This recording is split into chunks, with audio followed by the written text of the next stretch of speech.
में सूत गोस्वामी के चरणों लाल गोविंद का परिचय दिया। जिज्ञासा की कि आप सारात सारवताम, सभी वेद और शास्त्रों का जो सार है उस सार का भी सार, भुवन मंगल भुवन पावनी, भूमंडल को पवित्र करने वाली कोई सुंदर कथा सुनाइए। तब श्री सूत गोस्वामी नारद मुनि और भगवान नारायण का इतिहास सुनाते हैं। किस प्रकार से नारद मुनि विचरण करते हुए बद्रीनाथ में गए और बद्रीनाथ धाम में संसार के समस्त जीवों के दुखों से दुखित होकर नारद मुनि ने जिज्ञासा की कि इस दुनिया के मनुष्य को सुखी करने के लिए आप कोई कथा सुनाइए। तब भगवान नारायण ने भगवान श्री कृष्ण को प्रणाम किया और प्रणाम करते उन दो श्लोक में कहा कि पुरुषोत्तम नमस्तु, मैं पुरुषोत्तम को नमस्कार करता हूँ, प्रणाम करता हूँ। जिस भगवान श्री पुरुषोत्तम की लीला कथा गुण रूप नाम सब अनंत है, उसे वाणी से बांध पाना कठिन है। जब पुरुषोत्तम की बात आई तब नारद मुनि ने भगवान नारायण से कहा, रुकिए प्रभु, पहले मुझे ये बताइए कि ये पुरुषोत्तम क्या है। वैसे तो बहुत कुछ सुना हूं, लेकिन पुरुषोत्तम ये नाम मैं प्रथम बार सुना हूं। तो ये पुरुषोत्तम क्या है, ये पुरुषोत्तम मास क्या है, इसके विषय में कृपया करके आप हमें सुनाइए। तब बद्रीनाथ धाम में भगवान नारायण नारद मुनि से कहते हैं कि नारद, ऐसा ही प्रश्न एक बार अर्जुन ने कृष्ण से पूछा था। अब देखो, कथा के अंदर कथा, उसके अंदर कथा, उसके अंदर कथा, उसके अंदर एक कथा, इसलिए आप खो मत जाइएगा। डिब्बे के अंदर डिब्बा, उसके अंदर डिब्बा, उसके अंदर, मतलब जो मणि होता है ना, उसको बहुत अंदर अंदर अंदर अंदर रखा जाता है। तो ये पुरुषोत्तम महिमा जो है, ये कोई बाहर नहीं है, इजी नहीं है, ये बहुत अंदर छिपी हुई है। तो एक तो वेदव्यास मुनि ने लिखा, प्रथम संवाद सूत वेदव्यास मुनि कहते हैं कि सूत जी ने कहा, सूत जी कहते हैं कि ये कथा भगवान नारायण ने सुनाई, और भगवान नारायण कहते हैं कि ये कथा स्वयं भगवान पुरुषोत्तम ने ही सुनाई। पुरुषोत्तम महिमा स्वयं भगवान पुरुषोत्तम, भगवान श्री कृष्ण ही यह पुरुषोत्तम की महिमा अर्जुन से सुनाते हैं। तो ये किस प्रकार भगवान श्री कृष्ण ने अर्जुन को पुरुषोत्तम महिमा सुनाई, बहुत सुंदर बृहद नारदीय पुराण में वर्णन है। कृष्ण अर्जुन से कहते हैं कि हे अर्जुन, येष गुह्यतरो लोके ऋषीणामपि दुर्घटः तथापि वक्ष्ये मित्रत्वात्, तथापि वक्ष्ये मित्रत्वात् भक्तत्वाच्च तवार्जुन, भक्तत्वाच्च तवार्जुन। भगवान श्री कृष्ण अर्जुन से पुरुषोत्तम महिमा बताते हुए कहते हैं कि हे अर्जुन, ये पुरुषोत्तम महिमा जो है, येष मतलब ये जो पुरुषोत्तम महिमा गुह्यतरो लोके, अर्जुन ये पुरुषोत्तम महिमा इस लोक में, इस संसार में गुह्य ही नहीं, गुह्यतम नहीं, गुह्यतर है। तीन होता है ना, एक होता है गुह्य, गुह्यतम और गुह्यतर। तो ये कृष्ण, ये पुरुषोत्तम महिमा जो है, येष गुह्यतरो लोके, परम गुह्य है। अर्जुन ने कहा कि भाई ऋषि मुनियों को तो पता होगा ना, बड़े बड़े दाढ़ी वाले, दाढ़ी मूछ वाले, जटाजूट वाले ऋषि मुनि जानते होंगे।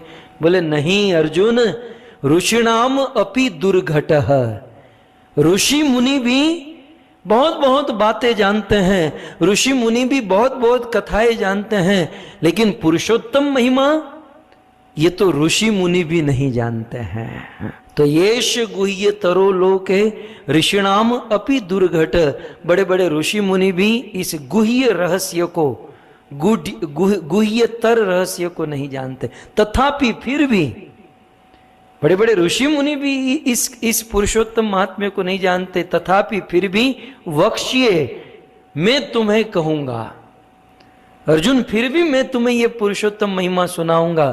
क्यों? इसके 3 कारण है। इसका सर्वप्रथम कारण कि अर्जुन तुमने मुझसे जिज्ञासा की है। अर्जुन ने पूछा था। अब प्रसंग कुछ इस प्रकार का था। अब आपके मन में प्रश्न भी होगा कि कृष्ण और अर्जुन का यह संवाद कहां बैठकर हुआ? हस्तिनापुर में बैठे थे, कुरुक्षेत्र की रणभूमि में थे, द्वारिका में थे, आखिर यह संवाद कहां हुआ? तो इसी बृहद्नारदीय पुराण में कथा आती है, बहुत सुंदर ये कथा आती है कि जब दुर्योधन के छल कपट करने से मामा शकुनी को साथ में लेकर जैसे तैसे पांडवों के साथ, धर्मराज युधिष्ठिर के साथ ध्रुत क्रीड़ा, वह जुआ खेला और जुए में दुर्योधन ने पांडवों को हरा दिया। इवन पांडव स्वयं अपने आप को हार गए, अपने राज्य को हार गए, अस्त्र शस्त्र को हार गए, अपनी पत्नी द्रौपदी को हार गए। फिर उस भरी सभा में द्रौपदी को निर्वस्त्र करने का प्रयास किया गया, लेकिन जैसे तैसे भगवान कृष्ण आए और द्रौपदी की रक्षा हुई। 30 पर्व ही पांडवों को दुर्योधन ने वनवास दिया। पांडव 12 वर्ष तक वनवास और 13वां वर्ष अज्ञातवास। इस वनवास के दौरान बड़ी दारुण परिस्थिति का वर्णन बृहद्नारदीय पुराण में किया गया है। उस समय पांडवों की हालत बड़ी दारुण थी। उनको रहने के लिए कोई कुटिया नहीं, खाने के लिए भोजन नहीं, बड़ी बड़ी जटाजूट बढ़ गई थी, ठीक से वस्त्र नहीं, बड़े बड़े करुण दृश्य उत्पन्न हो चुका था पांडवों के लिए। और ऐसा वर्णन है कि उसी समय भगवान कृष्ण कुछ ऋषि मुनियों को साथ में लेकर पांडवों की खबर लेने के लिए वन में गए। उस वन में पांडवों को अत्यंत कष्ट सहन करते हुए देखकर, अत्यंत गंभीर हालत में देखकर भगवान श्री कृष्ण को क्रोध आ गया। पांडव सामने खड़े हैं और कृष्ण पांडवों के चेहरे देख रहे हैं। इनमें से कोई राजा पांडु का पुत्र नहीं लग रहा है। किसान जो मजदूर होते हैं, उस मजदूर से भी बड़ी दरिद्र हालत हो चुकी थी पांडवों की। और भगवान श्री कृष्ण के हृदय में बड़ा कष्ट हुआ और कृष्ण इतने क्रोधी हो गए। अब कृष्ण ने कहा कि मुझे कोई परेशान करता तो मैं सहन कर लेता, लेकिन मम प्राणा ही पांडवा, मेरे प्राण के समान, मेरे प्राण तुल्य पांडवों को किसी ने परेशान किया है, मैं सहन नहीं करूंगा। और उसी समय भगवान श्री कृष्ण ने कहा कि अब मैं दुर्योधन का विनाश कर दूंगा और दुर्योधन समेत ये पूरी धरती का विनाश कर दूंगा। भगवान श्री कृष्ण ने कहा कि मैं कारम करालम, मैं काल का भी काल हूं, अभी सुदर्शन चक्र उठाऊं और संसार का विनाश करूं। इस प्रकार से भगवान श्री कृष्ण जब उग्र हुए, तब दोनों हाथ जोड़कर अर्जुन कृष्ण के चरणों में गिर गए। प्रभु आप मुझे क्षमा कीजिएगा, लेकिन आप हमारी स्थिति को देखकर परेशान हो रहे हैं और आप पूरे संसार का प्रलय करना चाहते हैं, पूरे संसार को आप जला दोगे। तो प्रभु, एक मच्छर को मारने के लिए कोई घर थोड़ी जलाता है। बहुत सुंदर अर्जुन ने कहा, मुझे श्लोक बहुत अच्छा लगा कि किसी के घर पर एक मच्छर, मॉस्किटो आ गया हो, उस एक मच्छर को मारने के लिए कोई अपना पूरा घर जला देगा। प्रभु ये दुर्योधन आपके लिए है क्या? प्रभु ये दुर्योधन आपके लिए एक मच्छर है और एक मच्छर से परेशान होकर पूरी दुनिया को जलाना ये ठीक नहीं है। क्योंकि इस दुनिया में दुर्योधन जैसे बुरे लोग तो हैं, लेकिन इस दुनिया में प्रभु अच्छे लोग भी बहुत हैं। इस दुनिया में सुंदर मंदिर है, आपकी पूजा होती है, भक्ति होती है, आपके साधु संत महात्मा अनेकों लोग हैं। तो प्रभु आप उस दुर्योधन की चिंता न करें और हमारी चिंता न करें। प्रभु बस हम आपके चरणों में निवेदन करते हैं कि इस दारुण परिस्थिति हमारे जीवन में क्यों आई और इस दारुण परिस्थिति से मुक्त होने के लिए हमें क्या करना चाहिए। जिस प्रकार से कल नारद मुनि ने भगवान नारायण को जिज्ञासा की, ठीक उसी प्रकार आज अर्जुन वैसे ही जिज्ञासा भगवान कृष्ण से करते हैं। और भगवान कृष्ण अर्जुन के इस प्रश्न का उत्तर देते हुए पुरुषोत्तम मास की महिमा स्वयं भगवान योगेश्वर भगवान कृष्ण अर्जुन से सुनाते हैं और सुनाते हुए प्रारंभ यहां से करते हैं कि हे अर्जुन, येष गुह्य, मैं जो तुम्हें बताने जा रहा हूं ये गुह्यतर, इस लोक में ये कथा गुह्य है। ऋषिणाम अपि दुर्घट, बड़े बड़े ऋषि मुनियों को भी ये कथा दुर्लभ है। तथापि फिर भी अर्जुन वक्ष्ये, मैं तुम्हें ये कथा सुनाऊंगा, क्योंकि उसके 3 कारण। एक तो अर्जुन ने जिज्ञासा की और अर्जुन ने कृष्ण को प्रसन्न किया। एक देखिए इस संसार में चाहे कृष्ण हो या कृष्ण के कोई शुद्ध भक्त हो, कोई साधु संत महात्मा हो, वो छोटी मोटी बात बोलकर वहां से निकल लेंगे, वो हमको फुसला देंगे। लेकिन यदि हम किसी साधु संत महात्मा को सेवा करके प्रसन्न कर लेंगे तो वह गुह्यतर, वे गुह्यतम बात बता देंगे, वह गूढ़ से गूढ़ रहस्य हमारे सामने खोल देंगे। इसलिए प्रथम शिक्षा यहां से हम सबको लेनी, मुझे भी, हम सबको लेनी है कि यदि हम गुह्य ज्ञान प्राप्त करना चाहते हैं तो किसी साधु संत महात्मा को प्रसन्न करना चाहिए। प्रसन्न करने के लिए उनकी सेवा करनी चाहिए। सेवा से प्रसन्न करें ताकि वो प्रसन्न चित्त से अपना गुह्य ज्ञान प्रदान करे। यह सिद्धांत शौनक आदि ऋषि मुनियों ने सूत जी से कहा था। शौनक आदि ऋषि ने कहा था कि ब्रुहु स्निग्धस्य शिष्यस्य गुरव गुह्यम अपनुत। बहुत सुंदर बात मुझे तत्कालीन याद आ रही है कि हे सूत जी, वो सिद्धांत बताते हुए कहते हैं कि गुरु जो है गुह्यम अपनुत, कोई गुरु अपने शिष्य को गुह्य बात कब बताता है? जब उनका शिष्य स्निग्ध माने जैसे तेल या घी जैसे बहता है, ठीक उसी प्रकार जो गुरु के पद चिन्हों पर चलकर गुरु को सेवा से प्रसन्न कर लेता है, तो गुरु गुह्य से भी गुह्य बात अपने शिष्य के सामने प्रकट कर देते हैं। बाकी सबको नहीं बताते, गुह्य बात सबको नहीं बताई जाती। जैसे हमें कोई रास्ते में मिले तो हम अपना नाम बताएंगे, ज्यादा से ज्यादा हम अपना मोबाइल नंबर किसी को देंगे, और ज्यादा से ज्यादा हम अपने घर का एड्रेस दे देंगे। लेकिन आप अपने बैंक का अकाउंट नंबर किसी को तुरंत दे दोगे? अपने बैंक का ऑनलाइन आईडी और पासवर्ड आप किसी को बता दोगे? या अमेरिका वाले सोशल सिक्योरिटी नंबर बता देंगे किसी को? तो गुह्य जो बातें हैं वो समाज में लोगों के सामने प्रकट नहीं की जाती। लेकिन हाँ, जब कोई शिष्य अपने गुरु को सेवा से प्रसन्न कर लेता है, साधु को प्रसन्न कर लेता है, तब वह गुरु या साधु गुह्य से गुह्य रहस्य को खोल देते हैं। तो यहां पर तीसरी लाइन में तथापि वक्ष्ये, हे अर्जुन फिर भी वक्ष्ये, मैं बोलूंगा, मैं तुम्हें बताऊंगा। क्यों? क्योंकि तुमने मुझे प्रसन्न किया है। एक, ठीक है। दूसरा कृष्ण अर्जुन से कहते हैं, अर्जुन मैं तुम्हें ये गुह्य रहस्य बताऊंगा। क्यों? क्योंकि मित्रत्वात्, हे अर्जुन तुम मेरे मित्र हो। भक्तों, इस संसार में कोई गुरु को हम प्रसन्न करके गुह्यतर बात सुन भी ले, लेकिन वह शास्त्र की बात तब तक हमें समझ में नहीं आएगी या हमारे जीवन में नहीं उतरेगी जब तक हम भगवान के मित्र नहीं बन जाते। मित्र इन द सेंस केवल मित्र नहीं, मित्र माने संबंध।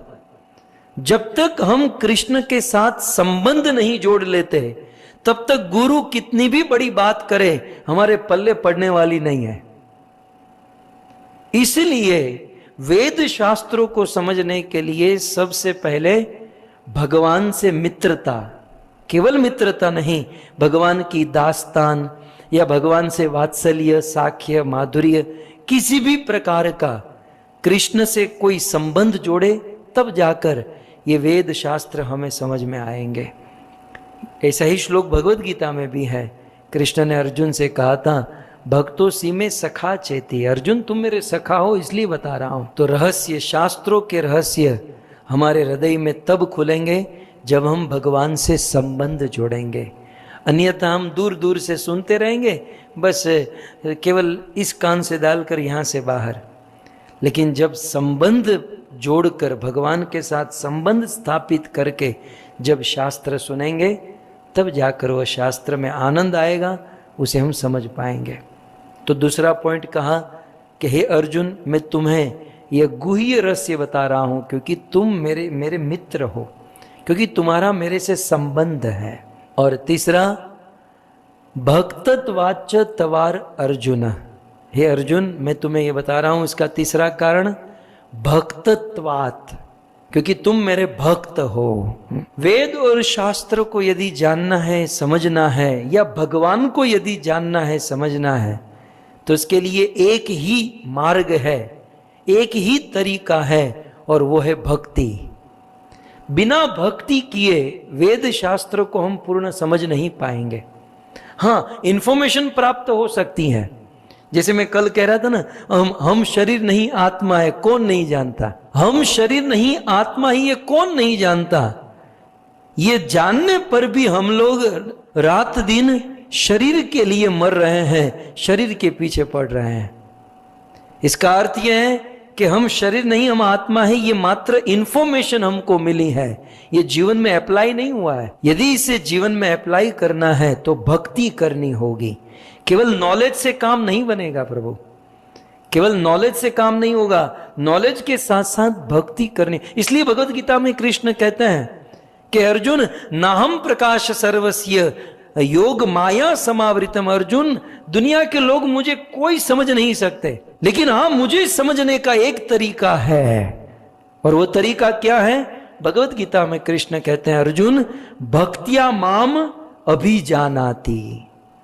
यदि कोई मेरी भक्ति करे तो भक्तिया माम अभिजानाति, भक्ति के द्वारा मुझे जाना जा सकता है, मुझे समझा जा सकता है। इसलिए यहां पर इस श्लोक में तीसरा कारण कहते हैं भक्तत्वात्। हे अर्जुन, तुम मेरे भक्त हो, तुमने मुझे प्रसन्न किया है। अर्जुन, तुम्हारा मुझसे संबंध है और तुम मेरे भक्त हो, इसलिए ये गूढ़ रहस्य की बात मैं तुम्हें बताने जा रहा हूं। क्या रहस्य बताने जा रहे हैं? तो भगवान श्री कृष्ण अर्जुन से कहते हैं कि अर्जुन, इस दुनिया में जितनी भी वस्तुएं हैं, इस दुनिया में जितनी भी वस्तुएं हैं, उन सारी वस्तुओं के कोई ना कोई अधिष्ठाता देव है। पहले तो इस संसार में अनेक वस्तुएं हैं, जो सारी वस्तुएं हम देखते हैं कि पूजनीय है। वे कहते हैं वनस्पति पुरा ग्रामा गिरयः पतनानि च एते सर्वे मूर्तिमन्त पूज्यन्ते स्वात्मनो गुणे, पूज्यन्ते स्वात्मनो गुणे। भगवान कृष्ण अब गुह्य रहस्य प्रारंभ करते हैं, ओपनिंग कर रहे हैं कि हे अर्जुन, इस दुनिया में जितनी भी वस्तुएं हैं, ये सारी वस्तुएं पूजनीय हैं, क्योंकि उनके कोई ना कोई अधिष्ठाता देव है। भगवान श्री कृष्ण अनेक श्लोकों में लंबा लिस्ट निकालते हैं।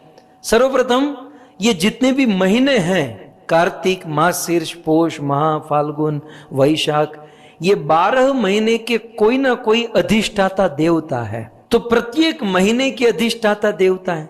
फिर आगे कहते हैं कि ये जो निमिष है, ये जो आंख की निमिष गिरती है, तो इस निमिष के अधिष्ठाता देवता निमि महाराज है। तो 12 महीनों के कोई ना कोई अधिष्ठाता देव है, निमिष के अधिष्ठाता देव हैं। एक महीने में 2 पक्ष होते ना, शुक्ल पक्ष और कृष्ण पक्ष, ये दोनों पक्ष के भी अधिष्ठाता देव है। जैसे मां गंगा है तो गंगा का भी अधिष्ठाती देवी गंगा देवी, जैसे तुलसी है तो तुलसी की अधिष्ठाती देवी वृंदा है। इस दुनिया में प्रत्येक वस्तु के कोई ना कोई अधिष्ठाता देव है। घड़ी, प्रहर, त्रिप्रहर, मुरहुत, इन सब के अधिष्ठाता देव है। मुरहुत के भी अधिष्ठाता देव होते हैं। फिर ऋतु, ये हमारे भारतवर्ष में 6 ऋतु ये होती हैं, इन ऋतु के भी अधिष्ठाता देव हैं। अब किसके कौन से अधिष्ठाता देव हैं, ये एक अलग चैप्टर है, इसको फिर कभी हम सुनेंगे। लेकिन कृष्ण केवल इतना कहना चाहते हैं कि इन सब के कोई ना कोई अधिष्ठाता देव है। दक्षिणायन के अधिष्ठाता देव हैं, उत्तरायण के अधिष्ठाता देव हैं, वर्ष ये जो ईयर होता है ना, ईयर 2020, वर्ष के भी अधिष्ठाता देव होते हैं। सतयुग का अधिष्ठाता अलग है, द्वापर का अलग है, त्रेता का अलग है, कलयुग का अलग है। युग के भी अधिष्ठाता देव हैं। प्रत्येक नदी के अधिष्ठाता देवता होते हैं, मतलब देवी होती है। नदी स्त्रीलिंग है, तो नर्मदा की अधिष्ठाती देवी अलग, यमुना की यमुना देवी, गंगा की गंगा देवी, धेनुमती गोमती की गोमती, तो सभी नदियों की अधिष्ठाती देवी। समुद्र का अधिष्ठाता देव हम लोग सुना करते हैं, वरुण देवता। वरुण देव जो है समुद्र के अधिष्ठाता देव है। तालाब, हमारे वहां जो तालाब होते हैं, तालाब के भी अधिष्ठाता देव होते हैं। फिर कुएं के भी अधिष्ठाता देव होते हैं। जब कुआं खोदते हैं ना, तो कुएं के जो अधिष्ठाता देव होते हैं उसकी पूजा करके कुआं खोदा जाता है, तब पानी निकलता है, नहीं तो केवल हवा निकलती है। अरे कुआं छोड़ो, बावड़ी, बोरिंग जो होता है ना, बोरिंग का भी अधिष्ठाता देव है। कुएं का अलग, बोरिंग का अलग। अरे छोटे छोटे जो गड्ढे होते हैं, छोटे छोटे गड्ढे, उनके भी अधिष्ठाता देव होते हैं। सोते के अधिष्ठाता देव, लता, छोटी छोटी लता के भी अधिष्ठाता देव। औषधियों के भी अधिष्ठाता देव होते हैं। औषधियों के अधिष्ठाता देव चंद्रमा है। फिर वृक्षों के अधिष्ठाता देव है, बांस के अधिष्ठाता देव, इन सब के अधिष्ठाता देव। और फिर कृष्ण यह श्लोक कहते हैं कि वनस्पतियों के अधिष्ठाता देव होते हैं अर्जुन। केवल वनस्पति नहीं, पूर माने नगर है ना, जमशेदपुर, पूर माने नगर, तो नगर के भी अधिष्ठाता देव होते हैं। गांव के भी अधिष्ठाता देव होते हैं। जैसे कल मैंने कहा था कि नवदीप धाम की अधिष्ठाती देवी पोढ़ा मां है ना, तो प्रत्येक गांव की भी अधिष्ठाती देवी या देवता होते हैं। गिरयः पतनानी च, गिरी के भी अधिष्ठाता देव होते हैं। और पर्वत, पतनानी च, पतन माने पर्वत के भी अधिष्ठाता देव होते हैं। देखिए संस्कृत में पर्वत को पतन कहते हैं, क्योंकि ये पहले उड़ते थे। आप जानते हैं, ये जितने भी पर्वत दुनिया में दिख रहे हैं ना, ये सभी पर्वत को पंख हुआ करती थी। वो पंखों से पक्षियों की तरफ पर्वत उड़ते थे। लेकिन ये क्या करते थे, ये पर्वत उड़ते उड़ते किसी की लैंड में जाकर, किसी की प्रॉपर्टी में जाकर बैठ जाते। बेचारे जिसकी प्रॉपर्टी में पर्वत बैठता वो तो उठ ही जाता। इतनी महंगे भाव की प्रॉपर्टी, पर्वत आकर बैठ गया।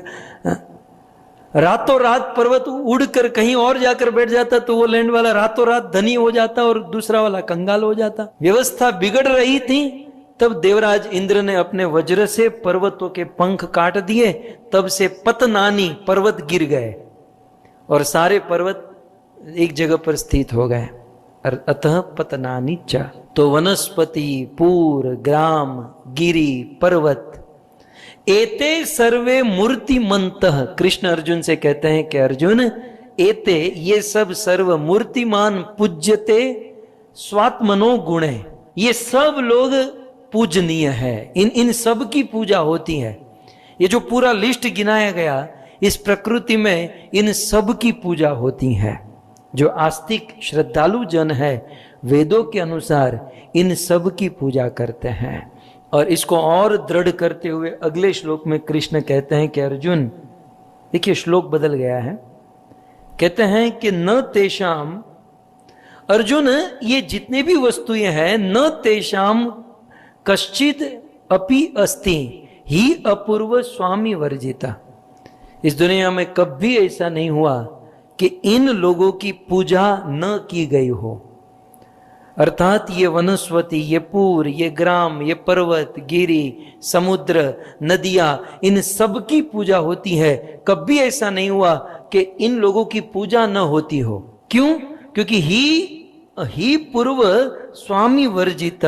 और ऐसा भी नहीं हुआ कि ये सारे लोग अपने अपने अधिष्ठाता देवता से वर्जित हो। अर्थात इन सब के अधिष्ठाता देव है। इनमें से कोई भी व्यक्ति स्वामी वर्जित, मतलब अपने स्वामी से वर्जित नहीं है। इन सभी वस्तुओं के कोई ना कोई स्वामी है। इन सभी वस्तुओं के कोई अधिष्ठाता देव है। कोई ना कोई उसके ऊपर उनका आश्रय है। और स्वे स्वे अधिकारे सततम पूजन्ते फलदायिना। तो ये छोटी छोटी वस्तु भी पूजनीय हो जाती हैं। क्यों? क्योंकि ये सब किसी ना किसी के आश्रय में रहती हैं। किसी के आश्रय में रहने के कारण ये सब वस्तु पूजी जाती हैं। और आगे कहते हैं स्वस्वामी योग महात्म्यात् सर्व सौभाग्यशालिनाः। स्वस्वामी योग महात्म्यात् सर्वे सौभाग्यशालिनः। अधिमास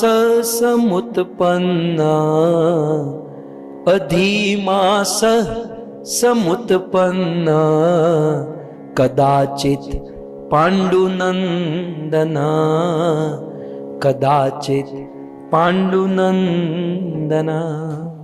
ये सारी वस्तुएं जो अभी गिनाई गई, ये सारी वस्तु स्वस्व स्वामी योग महात्म्य और सर्वे सौभाग्यशालिन, ये सभी वस्तुओं की संसार में समाज में बहुत महिमा है। और ये सभी वस्तु बहुत पूजी जाती है। क्यों? क्योंकि उनके ऊपर कोई स्वामी है, उनके ऊपर कोई अधिष्ठाता देव या देवी है। अर्थात ये सभी वस्तु किसी न किसी के आश्रय में है। और एक बात याद रहे, जो किसी न किसी के आश्रय में होता है ना, वही पूजा जाता है। हम और आप यदि किसी न किसी के आश्रय में रहेंगे तो उस आश्रय वालों के लिए क्या कहते हैं? सर्वे सौभाग्यशाली न। तो हम सदैव सौभाग्यशाली रहेंगे। हमें हमारे जीवन के सौभाग्य को खोलना है तो हमें किसी न किसी के आश्रय में रहना होगा। और सबसे बड़ा आश्रय है भगवान का। और भगवान से भी बड़ा आश्रय यदि किसी का है तो वो है गुरु का। यहां से बहुत सुंदर शिक्षा हम सबको जीवन में उतारने लायक कि हमें गुरु का आश्रय लेना चाहिए। जिसने गुरु का आश्रय लिया वो पूरी दुनिया में पूजा जाएगा। जिसने अपने गुरु का जितना दृढ़ता से आश्रय, तो हम सब ने लिया है, हम सब लोग किसी ना किसी गुरु के आश्रय में हैं। लेकिन कुछ लोग मेरी तरह नाम के आश्रय में हैं, तो कुछ लोग गंभीरता से आश्रय में, है ना। कॉलेज स्कूल में तो बहुत सारे स्टूडेंट पढ़ते हैं, लेकिन सिंसियरली गंभीरता से पढ़ने वाले कितने?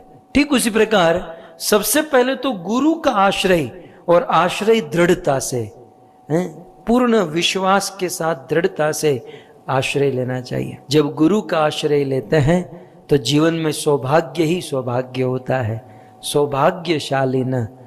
और स्वस्व स्वामी योग महात्म्य, उसकी महिमा बढ़ जाती है। गुरु कृपा ही केवलम शिष्यस्य परम मंगलम। गुरु के आश्रय से ही, गुरु की कृपा से ही शिष्य का परम मंगल हो सकता है। आप सब इस बात को जानते हैं, फिर भी पुनः याद कराऊं, प्रसंग आया है इसलिए कि कमल जो होता है वो जल में उगता है। कमल जल में उगता है, लेकिन कमल को पोषण सूर्य देता है। सूर्य ऊपर से अपने तेज प्रकाश, अपने तप से कमल को पोषण देता है। लेकिन सूर्य भी कमल को तब तक पोषण दे सकता है जब तक वो कमल उस जल में खड़ा है। जिस दिन कमल ने जल का आश्रय हटा लिया, जिस दिन कमल जल के आश्रय से बाहर निकल गया, तो जो सूर्य उसे पोषण कर रहा था वही सूर्य उसे शोष देगा, उसे सुखा देगा। शोष्यति रवि न पोष्यति। ठीक उसी प्रकार हम और आप जब तक, जैसे वो कमल पानी के आश्रय में है, तब तक सूर्य से पोषण मिलेगा। हम और आप जब तक किसी गुरु के आश्रय में हैं, हमें भगवान से और पूरी प्रकृति से पोषण मिलेगा। लेकिन हमने आपने यदि, जैसे वो कमल जल के आश्रय से दूर हो गया, तो पोषण करने वाला सूर्य ही उसका शोषण कर देता है। ठीक उसी प्रकार जिस दिन हम आश्रय से निकल गए, तो उसी दिन स्वयं भगवान भी हमको बचा नहीं पाएंगे। इसलिए हम सबको बड़ी दृढ़ता से किसी ना किसी गुरु का आश्रय लेना चाहिए। गुरु आश्रय बहुत बड़ी चीज होती है। गुरु आश्रय प्राप्त किया हुआ व्यक्ति भगवत प्रेम और भगवान को प्राप्त कर सकता है। अन्यथा समाज में उनकी बड़ी दुर्दशा होती है। हो सकता है थोड़ी बहुत प्रशंसाएं मिल जाए, लेकिन जो आत्मा की उन्नति, जीवन का जो लक्ष्य है, उससे हम चूक जाते हैं। इसलिए यहाँ पर ये सारे लोग जो भी बताया गया, खड्डा भी, बोरिंग भी, ये सब लोग किसी ना किसी देवता का आश्रय ग्रहण किए हैं, इसलिए इनकी पूजा होती है। तो आश्रय की बड़ी महिमा यहां पर बताई गई। और अब भगवान कृष्ण कहते हैं कि ये इन सब का कोई ना कोई आश्रय था, किसी ना किसी के आश्रित में थे। लेकिन एक दिन की बात, एक दिन की बात, अधिमास समुत्पन्ना, अधिक मास समुत्पन्ना, कदाचित पांडुनंदना, कदाचित पांडुनंदना। संसार में प्रकृति की सभी वस्तुएं किसी न किसी के आश्रय में थी, लेकिन एकदा कदाचित एक समय की बात अधिक मास का जन्म हुआ। अधिक मास सम उत्पन्न। अब अधिक मास का जन्म कैसे हुआ, कब हुआ, ये तो हम लोग सुनते आए हैं, मतलब किस प्रकार से। लेकिन जब अधिक मास का जन्म हुआ तो आगे अगले श्लोक में कहते हैं, जब अधिक मास का जन्म हुआ तो तम ऊंचू, उस अधिक मास को कहने लगे, कौन, सकला लोका, इस लोक के सब लोग उस अधिक मास को कहने लगे कि अधिक मास, हम तो किसी ना किसी के आश्रय में हैं, लेकिन तुम किसके आश्रय में हो। अधिक मास ने कहा, भाई मैंने तो किसी का आश्रय, मेरी तो दीक्षा नहीं हुई है, मेरा तो कोई गुरु नहीं, मेरा तो कोई बाप नहीं है, मेरा तो कोई आश्रय नहीं है। तब तम ऊंचू सकला लोका, सब लोगों ने उनको क्या कहा, असहायम, मतलब तुम असहाय हो, तुम्हारा कोई गुरु नहीं, तुम्हारा कोई आश्रय नहीं। जुगुप्सितम, जुगुप्सितम माने तुम निंदनीय हो, हमारी लोकल भाषा में कहूं तुम घटिया हो, कुछ काम के नहीं। असहाय, आश्रय नहीं होने के कारण जुगुप्सितम, तुम बड़े निंदित हो। और इसीलिए क्योंकि तुमने किसी का आश्रय नहीं लिया, देखिए एक एक शब्द बड़ा महत्वपूर्ण, रसास्वादन करने लायक। तम ऊंचू सकला लोका, सब लोग उस अधिक मास को क्या कहने लगे। ये कथा कृष्ण अर्जुन को सुना रहा है, पांडव, द्रौपदी, सब लोग बैठे हैं, ऋषि मुनि बैठे हैं। तो असहायम, हे अधिक मास, तुम्हारा कोई आश्रय नहीं है, तुम किसी के अंडर में नहीं हो। जुगुप्सितम, इसलिए तुम निंदित हो, इसलिए अनअर्हो, तीसरी लाइन का प्रथम शब्द अनअर्ह। अर्ह माने पूजा, भागवत में श्लोक है ना, अर्हणम अच्युतेज्या, अच्युत अर्हणम, अर्हणम, अर्ह माने पूजा, और अनअर्ह माने पूजा नहीं करने योग्य। तो अर्ह माने पूजा और अनअर्ह माने तुम पूजा के लायक नहीं हो। हम सबकी पूजा होती है दुनिया में, हम सब लोग पूजे जाते हैं, लेकिन अधिक मास तुम असहाय, जुगुप्सितम, क्योंकि तुम किसी के आश्रय में नहीं हो, इसलिए अनअर्हो, तुम्हारी कोई पूजा वूजा नहीं होने वाली। और तुम्हारी कोई पूजा वूजा नहीं होने वाली, इसलिए तुम किसी काम के नहीं हो, तुम किसी बिल्कुल यूजलेस, किसी भी काम के नहीं हो। इसलिए मल मासो अयम, हम लोग तुम्हें मल मास कहेंगे, तुम मल के समान हो, इसलिए मल मासो अयम, हम तुम्हें मल मास कहेंगे। और रवि संक्रम वर्जित, और तुम्हारे अंदर तो भाई कोई सूर्य की किसी भी प्रकार की संक्रांति भी नहीं है। सूर्य की कोई भी संक्रांति नहीं होने के कारण तुम्हारा नाम मलमांस है, और तुम में कोई पवित्र कार्य नहीं हो सकते, क्योंकि तुम्हारा कोई स्वामी नहीं। तो भक्तों, कुल मिलाकर स्वामी की बड़ी महिमा है। इस दृष्टि से देखा जाए तो प्रभुपाद की हम पर कितनी कृपा है भक्तों। शिल प्रभुपाद ने हमें कितना बड़ा आश्रय प्रदान किया है। प्रभुपाद के विषय में कहते हैं कि जिन्होंने ऐसा घर बनाया, प्रभुपाद ने, अब हमने जो घर बनाया उसमें कितने लोग रह सकते हैं, मियाँ बीवी बच्चे, हम दो, हमारे दो, दैट्स ऑल, खत्म, लाइफ फिनिश। लेकिन प्रभुपाद ने एक ऐसा आश्रय तैयार निर्माण किया जिसमें पूरा विश्व समा सकता है। शिल प्रभुपाद की कृपा से हमें कितना बड़ा आश्रय मिला, हम कितने बड़े धनी हैं। कोई पूछे हमारा बाप कौन, राधा गोविंद गोस्वामी महाराज, उसका बाप शिल प्रभुपाद, उनके भक्ति सिद्धांत सरस्वती, उनके गौर किशोरदास, उनके भक्ति विनोद ठाकुर, उनके जगन्नाथ बाबा जी, रूप सनातन विश्वनाथ चैतन्य महाप्रभु, करते करते सभी बाप के बाप कृष्ण, हम कृष्ण की परंपरा में हैं। ये है आश्रय। इसलिए भक्तों, इन परंपरा का आश्रय हम सबको लेना चाहिए। दास को यह विश्वास है कि जीवन में कोई योग्यता हो या न हो, ये तो 2-5 शब्द बोल लेते हैं, कुछ बोलना आए न आए, वेद शास्त्र सिद्धांत समझ में आए न आए, कोई बात नहीं, लेकिन हाँ, शिल प्रभुपाद और ये ब्रह्म मध्व गौड़ीय धारा का यदि आश्रय ले लिया तो ठाकुर भक्ति विनोद कहते हैं, आश्रय लइया भजे, आश्रय लेकर जो भजन करता है, ताहे कृष्ण नाही त्यजे, उसे कृष्ण कभी नहीं त्यागते हैं। मतलब हम कृष्ण को त्यागना चाहे, लेकिन कृष्ण हमको ऐसा पकड़ कर रखेंगे कि हम छोड़ना भी चाहे तो कृष्ण हमसे दूर नहीं जाएंगे। क्यों? यदि हम आश्रय में रहेंगे, आश्रय में रहेंगे। એટલે તો હું ઘણીવાર ગુજરાતીમાં કહું ચિન્મય પ્રભુ કે ઉઘાડા માથે નો ફરાય, ગુરુના ઓઢણા ઓઢીને ફરાય। ઉઘાડા માથે ફરીએ તો જગતમાં બદનામી થાય, જગતમાં માત્ર દંડ અને દોષ મળે, लेकिन गुरु के आश्रय में यदि रहेंगे, परंपरा के आश्रय में रहेंगे तो जीवन धन्य हो जाएगा। भजन थोड़ा सा कम हो ना, एक बार मंजूर है, लेकिन आश्रय को कभी ठोकर मत मारिएगा, आश्रय से कभी दूर मत होइएगा, क्योंकि कमल जब तक आश्रय में है, पानी में है, तब तक वो सेफ है, उसका पोषण सब कुछ है। लेकिन जिस दिन कमल का कनेक्शन जल से छूट गया, आश्रय से निकल गया, वो सूर्य जो कमल को पोषण कर रहा था वही जलाकर राख कर देगा, न उसमें सुगंध रहेगी न सुंदरता रहेगी। तो ये सारी महिमा जो है ना, आश्रय की है। वैसा कुछ है नहीं हमारे अंदर, लेकिन कुछ लोगों को ऐसा लगता है कि प्रभु जी ये कहाँ पढ़ते होंगे, ये कैसे याद करते होंगे, कहाँ से लाते। कुछ नहीं है, मेरे पीछे मेरी परंपरा बैठी है और पूरी परंपरा का जोर, पूरी परंपरा का बल है, और उसी बल से हम बलवान हैं और समाज में 2-5 शास्त्र के शब्द बोलने के कुछ लायक बने हैं।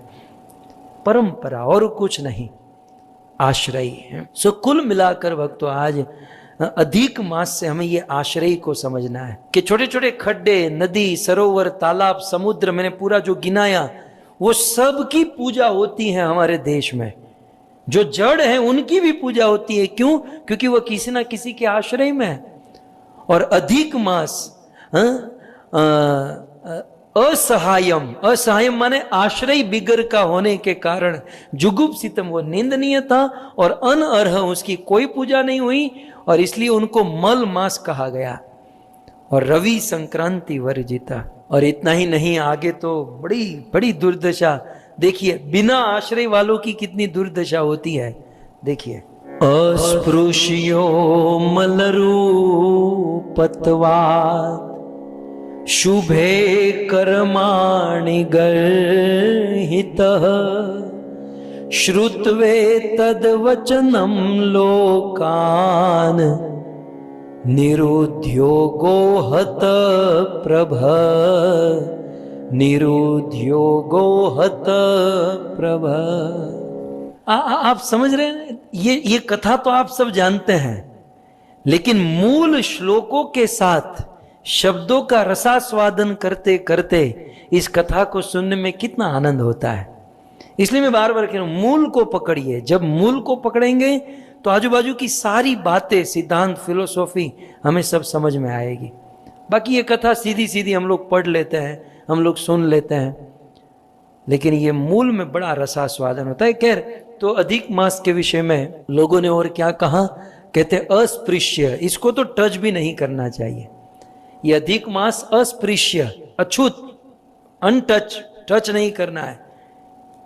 क्यों? क्योंकि मल रूपत्वात, कोई मल को टच करता है तो ये मल रूपत्वात, ये तो मल के समान अस्पृश्य है, इसको कोई स्पर्श न करे। और शुभे कर्माणि गर्हित, और शुभ कर्म अधिक मास में कभी नहीं किए जाएंगे। सभी लोगों ने अनाउंसमेंट कर दिया। इसलिए हम देखते हैं अधिक मास में कोई शुभ कर्म नहीं, न विवाह, न वास्तु, न घर का ओपनिंग, न कुछ। अधिक मास में कुछ नहीं होता।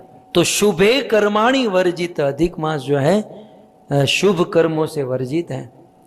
श्रुत्वे एतत् वचनम लोकात्, लोगों के इस प्रकार के वचन को अधिक मास ने सुना। श्रुत्वे सुना, क्या सुना? एतत्, ये सब, वचनम, वचनों को, लोगों के, ये सब वचन, दुनिया वालों के लोगों के वचन को अधिक मास ने सुना। तो क्या हुआ? निरुद्योगो हतः प्रवह। अधिक मास कैसा हो गया? निरुद्योगो। निरुद्योग माने વેનો ગુજરાતી મારી પાસે પરફેક્ટ શબ્દ છે, બિલકુલ નકામા હો ગયા, નકામો, સાવ કઈ કામ વગરનો।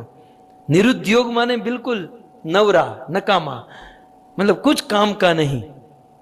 अधिक मास अपने आप को बिल्कुल यूजलेस समझने लगा और हत प्रभ, अधिक मास की प्रभाव, उसकी अंग शक्ति, कांति सब कुछ खत्म हो गई, नष्ट हो गई। तो यहां पर दास को एक चीज समझ में आती है कि निरुद्योगो हत प्रभ, अधिक मास जो था ना वो हताश हो गया, उनका मूड जो था बिल्कुल ऑफ हो गया, उनके शरीर में, उनके मन में कुछ करने की कामना, भावना खत्म हो गई और बिल्कुल तेज विहीन हो गया। इसका कारण तीसरी लाइन के प्रथम शब्द में देखिए, श्रुत्वे एतत् वचनम लोकात्, लोगों के वचन को सुनकर अधिक मास का उत्साह डाउन हो गया। यहां पर मैं आपको एक बात अवश्य कहूंगा कि दुनिया वालों की बात इतनी ज्यादा मत सुनिएगा, क्योंकि श्रुत्वे एतद् वचनम लोका, दुनिया वालों की बात श्रुत्वे सुनोगे तो हत प्रभ, आपका उत्साह हत अवश्य होगा, क्योंकि दुनिया वालों का तो काम ही है कहना। यदि हमें सुनना है, जीवन में उतारना है, तो गुरुजनों की बात, साधु संतों की बात, महात्मा की बात हमें सुननी चाहिए। लोगों की बात, समाज की बात सुनकर हमें कभी हताश नहीं होना चाहिए। लेकिन क्या करें, बेचारा अधिक मास हताश हो गया। और क्या हुआ? और आगे कहते हैं, दुखान अन्वितो खिन्न मना, अधिक मास दुखान, श्लोक बदल गया है, दुखान, दुखी हुआ, और अधिक तो खिन्न मना, और मन खिन्न हो गया, चिंताग्रस्त, अधिक मास चिंताग्रस्त और एक मानस, मन अनकंट्रोल हो गया, और मुमुर्चुर अभवे तेन हृदयेन विधूयता, मुमुर्षु भवत्तेन, मुमुर्षुर भवत्तेन, अर्थात मरणासन स्थिति में आ गया, मरने जैसी हालत हो गई।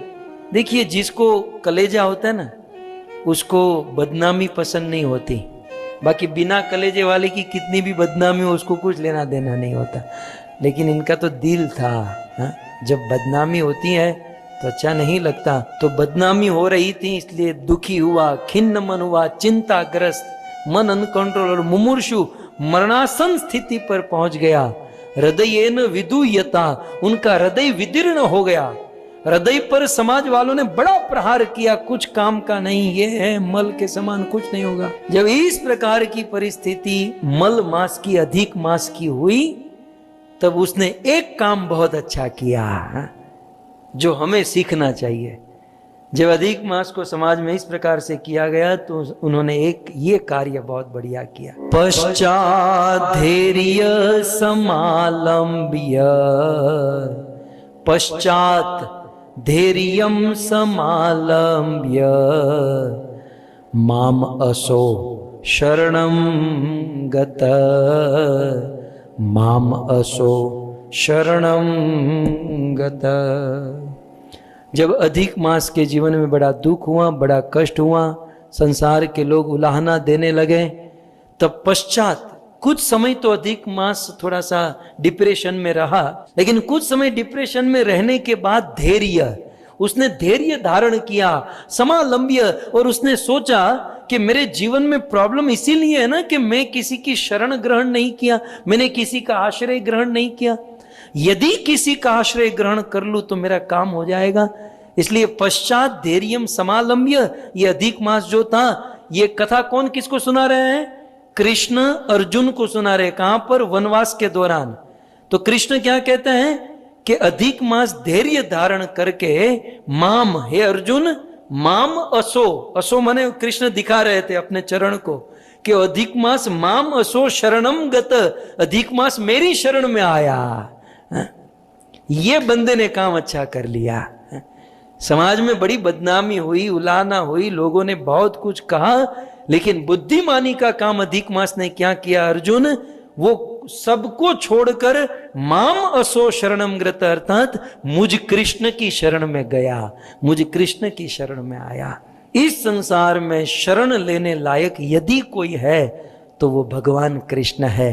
और इस कथा से आप अंदाजा लगा सकते हो कि अधिक मास जिसकी कितनी बदनामी हुई, आप ये श्लोकों में देखा, और वही अधिक मास आज कितना पूजनीय हो गया। इसका कारण माम असो शरणम गत अर्जुन, उसने मेरी शरण ग्रहण की। आपको केवल ये दो चीज देखनी है कि एक और अधिक मास कितना गर्हित, जिसको मल कहा गया, मल के समान, और दूसरी ओर अधिक मास सभी महीनों का राजा बादशाह हो गया, जिसमें हम पवित्र पवित्र कार्य करते, पुरुषोत्तम हो गया। इसका एक ही कारण कि इतना गया गुजरा मास कृष्ण की शरण में गया तो कृष्ण ने अपने मस्तक पर बिठा दिया, अपने मस्तक का आभूषण बना लिया।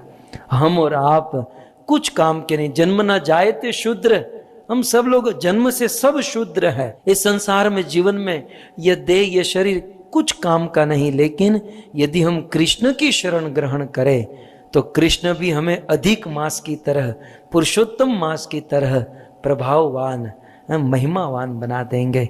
सो कुल मिलाकर अधिक मास ने भगवान कृष्ण की शरण ग्रहण की, और इस अधिक मास में माम असो, ये बात बड़ी महत्वपूर्ण है कि इस अधिक मास में अन्य कोई देवी देवता भी नहीं, अन्य कोई मनुष्य नहीं। इस अधिक मास में माम असो अर्जुन, मुझ कृष्ण की शरण ग्रहण करने का विधान है। सो इस अधिक मास में ज़्यादा से ज़्यादा भगवान कृष्ण की शरण ग्रहण करें, कृष्ण का नाम लें, कृष्ण की कथा सुने और अपने जीवन को धन्य करें। और अधिक मास की तरह, जैसे अधिक मास पूरे भूमंडल को पवित्र करता है, वैसे कृष्ण की शरण लेने वाला भक्त भी पूरे भूमंडल को पवित्र कर सकता है। कृष्ण की भक्ति करने वाले भक्त स्वयं अधिक मास है। भक्त एक एक सेपरेट अधिक मास है, अधिक मास की तरह महिमावान है। कारण माम असो शरणम गतः, क्योंकि भगवान कृष्ण की शरण। सो कुल मिलाकर हमें भगवान श्री कृष्ण की शरण लेनी चाहिए, क्योंकि शरण लेने लायक इस संसार में एकमात्र कृष्ण। उद्धव जी ने यहां तक कहा कि पूतना राक्षसी मारने के लिए कृष्ण के पास गई थी, लेकिन कृष्ण ने उनको मां बना लिया। कम्वा दयालुम शरणम ब्रजेम, इससे बड़ा दयालु कृपालु भगवान ईश्वर दुनिया में कहां खोजने जाओगे? तो सबसे अधिक दयालु कृपालु कृष्ण है। हमारी भावना को, हमारी मनोभावना को, हमारे फीलिंग्स को समझने वाला कोई व्यक्ति तो एकमात्र कृष्ण है। इवन हमारे रिलेटिव हैं, हमारे बच्चे हैं, हमारे पति पत्नी, सब कुछ है, लेकिन ये भी एक सर्टन लेवल तक हमको समझ सकते हैं, और समझने के बाद भी कर क्या सकते हैं, लेकिन हमारी प्रत्येक फीलिंग्स को समझने वाले कृष्ण है, और समझकर उनका प्रत्युत्तर करने वाले कृष्ण है। तो ऐसे भगवान श्री कृष्ण पुरुषोत्तम की शरण ग्रहण करें, जीवन को धन्य करें।